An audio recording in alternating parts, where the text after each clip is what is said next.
Baladomélie, courte méditation exégétique.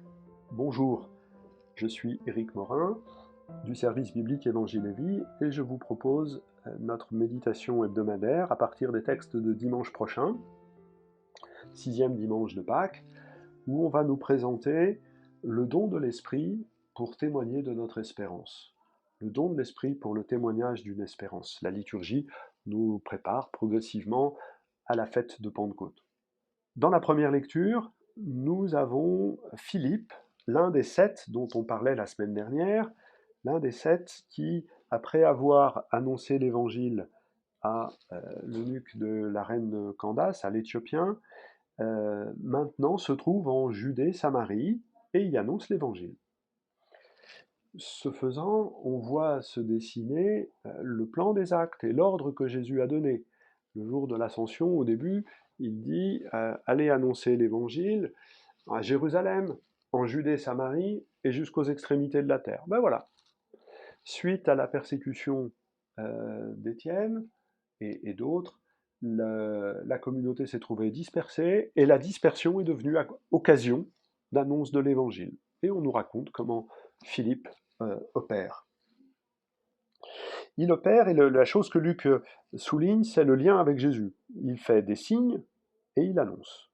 Autrement dit, la présence d'un disciple de Jésus permet à Jésus de poursuivre son œuvre, tout simplement. On a entendu le dimanche de Pâques cette phrase de Pierre, un petit peu plus loin dans l'Évangile, dans les Actes, mais partout où Jésus passait, il faisait le bien. Partout où les disciples de Jésus, Philippe est, il fait le bien. Les paralysés, les boiteux sont guéris. Et il y a une grande joie, tout simplement. L'annonce de l'Évangile est d'abord faite pour faire du bien, pour dire du bien, c'est-à-dire pour bénir.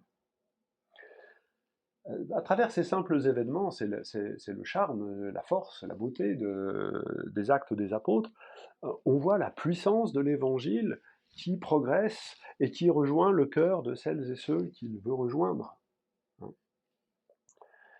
et qui propose libération, guérison, à qui il veut le donner. Et puis le texte se termine avec une intervention de Pierre et Jean, qui viennent, on va dire, inspecter, ou on va dire plutôt confirmer.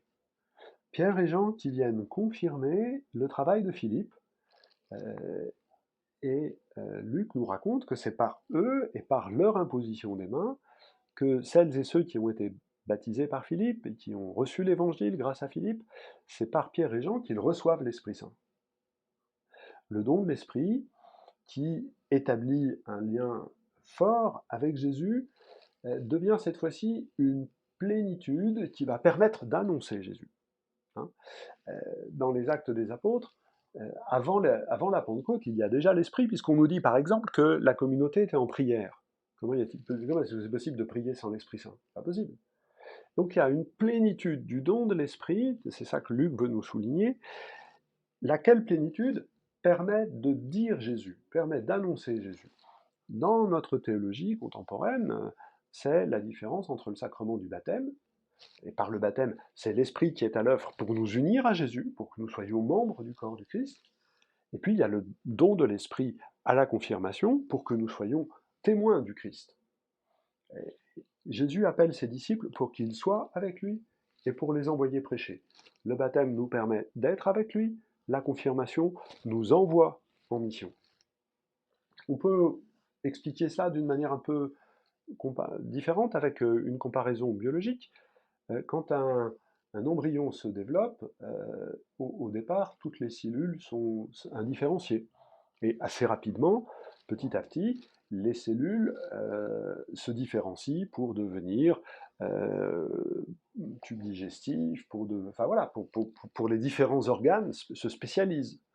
Eh bien, on pourrait dire que le baptême nous fait cellules indifférenciées, et que la confirmation nous fait cellules spécifiques pour le bien du corps entier, pour la mission du corps entier. Un organe unique et spécifique dans le corps pour que le corps tout entier puisse accomplir sa mission.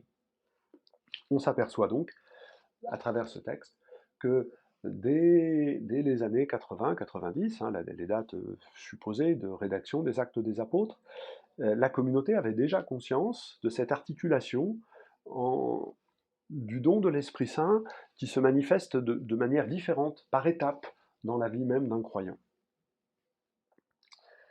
Tout cela nous est utile pour méditer sur la deuxième lecture, encore extraite de la première lettre de Pierre, avec cette invitation « Soyez prêts à tout moment à présenter une défense devant quiconque vous demande de rendre raison de l'espérance qui est en vous. » Voilà, la mission c'est ça, pouvoir rendre compte de l'espérance qui est en nous. Et du coup, ça nous permet de réfléchir à la mission. La mission, c'est pas parler tout le temps de Jésus.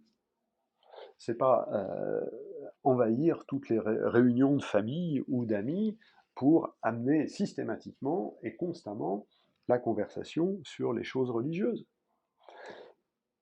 La mission, c'est d'être tout le temps capable de témoigner d'une espérance et de la fonder si on nous interroge dessus. Mais vous voyez, il y a deux choses différentes. Il y a dire notre espérance et rendre compte de cette espérance.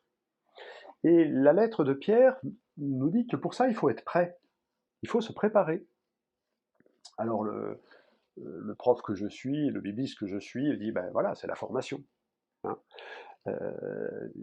Voilà, et j'espère que ces podcasts peuvent vous aider à affermir, former votre foi. Mais c'est pas ça que dit Pierre. Donc il faut écouter Pierre, c'est plus intéressant. Pierre insiste pour dire que ce qui va nous tenir prêts à témoigner et à rendre compte de cette espérance, c'est d'avoir une conscience droite. C'est par la conscience droite que vos adversaires seront pris de honte sur le point où ils disent du mal de vous. Voilà. Notre défense, c'est notre conscience droite qui nous rend capable de témoigner d'une espérance. Et donc c'est l'exigence de sainteté.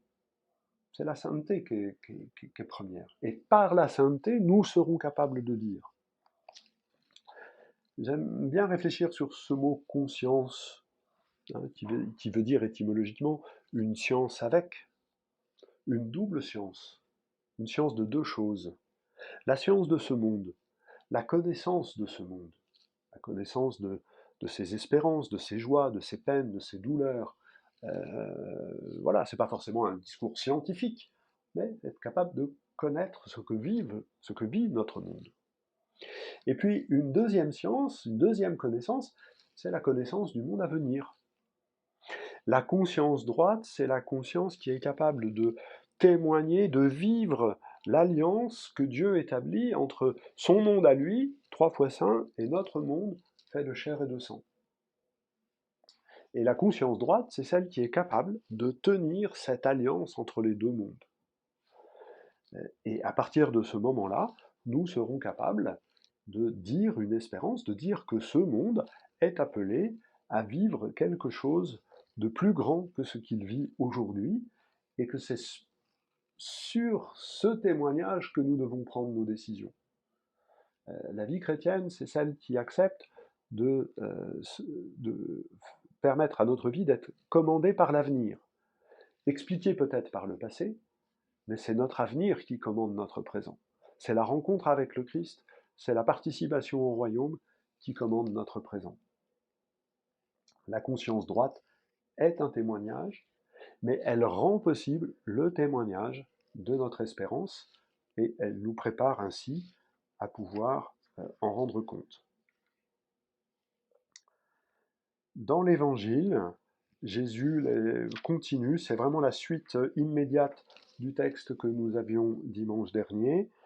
Jésus continue son testament. Si vous m'aimez, vous gardez mes commandements. Voilà. C'est vraiment une parole par-delà la mort de Jésus, par-delà son départ, comment est-il possible de garder la parole de Jésus?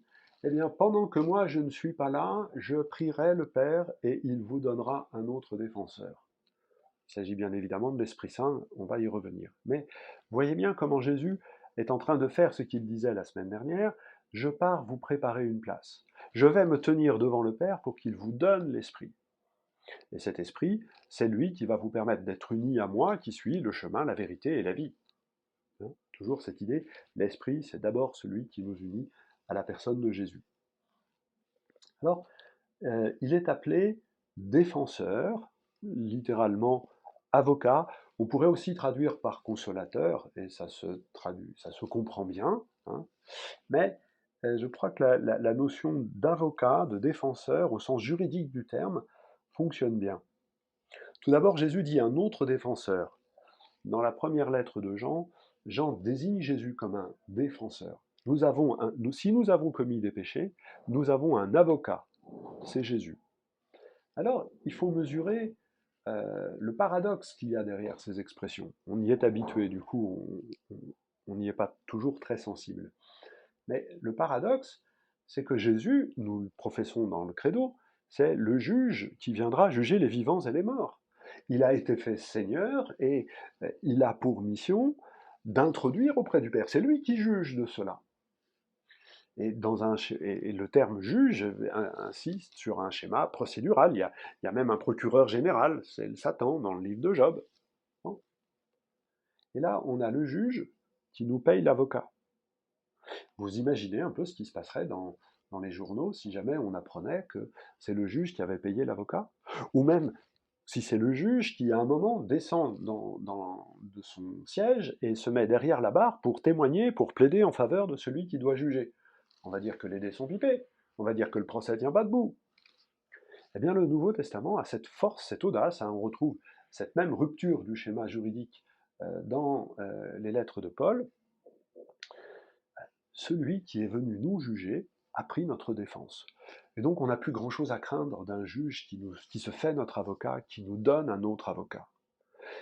Ça n'est pas le schéma juridique qui rend compte de l'entrée au royaume. C'est celui de la miséricorde et de la vérité. C'est celui de la fidélité de Dieu à ses promesses, qui nous a promis de nous donner la vie éternellement, et qui donc va tenir sa promesse. C'est ça qui est juste.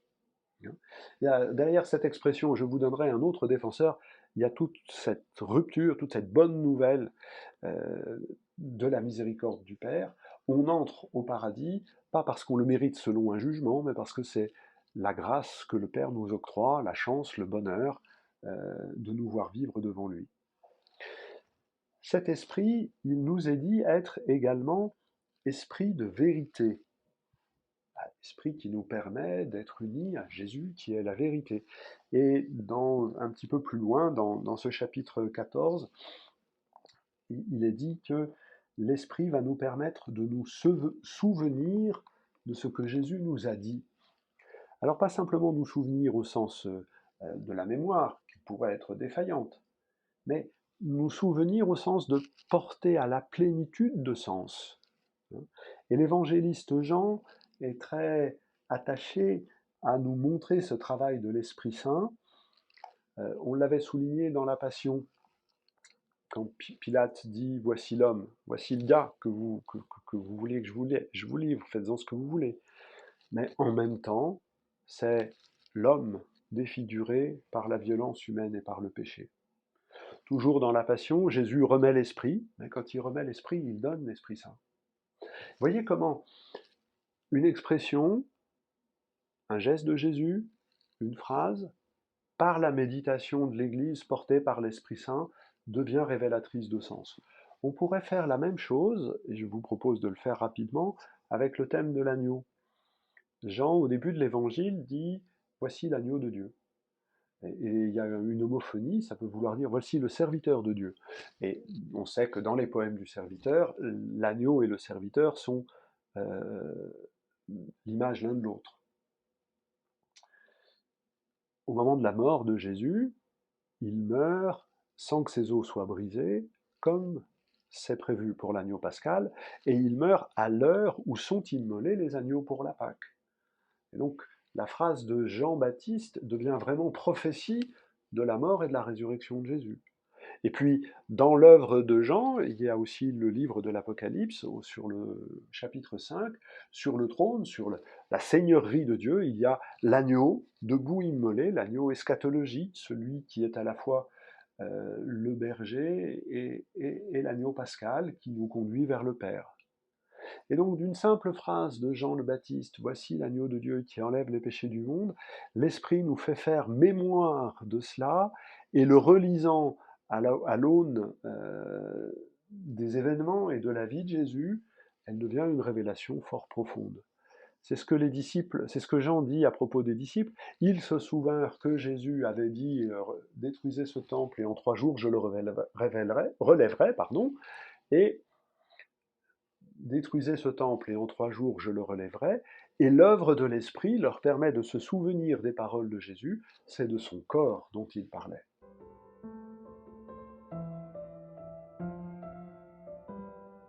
Voilà, je vous souhaite une belle célébration dimanche prochain et je vous dis à la semaine prochaine.